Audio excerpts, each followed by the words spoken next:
Tenerifės švelnus klimatas yra rezultatas keletos esminių faktorių kombinacijos. Šiluma iš šios geografinės padėties netoli pusiaujo, vėsuma iš šaltųjų srovių, drėgmė iš vyraujančių vėjų ir salos reljefo. Pasak vėjai pučia iš šiaurės rytų, atnešdami drėgmę ir debesis iš šiaurinę salos dalį. Kildami rytiniais šlaitais, oras vėsta, kondensuojasi ir pavirsta lietumi. Šio proceso dėka šiaurinė dalis yra žalesnė ir tinkamesnė palaikyti didesniai žmonių populiacijai.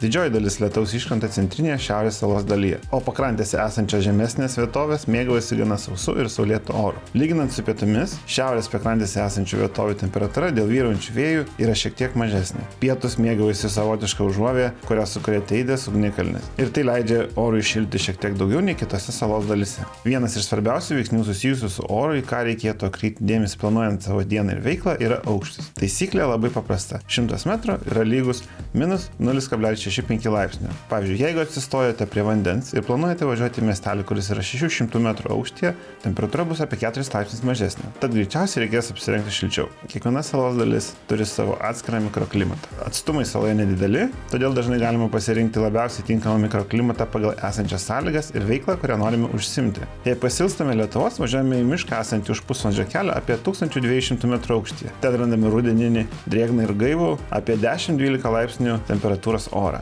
2025 m. žiemą mes praleidome Bahamar, esančiame pačioje kraštinėje šiaurės vakarų dalyje. Oro temperatūra vidutiniškai buvo tarp 19 ir 21 laipsnių šilumos. Jutiminė temperatūra labai priklausė nuo vėjo stiprumo ir krypties. Lietingų dienų per visą žiemą pasitaikė vos keletas. Dažniausiai buvo saulėta arba debesuota su pragiedruliais. Jei planuojate į šiaurę, bet norite daugiau šilumos, tiesiog pasirinkite laiką arčiau rudens arba pavasario. Jei norite sužinoti daugiau apie Tenerifės salos šiaurinę pusę, kviečiame pasižiūrėti ir kitus mūsų video šiame kanale.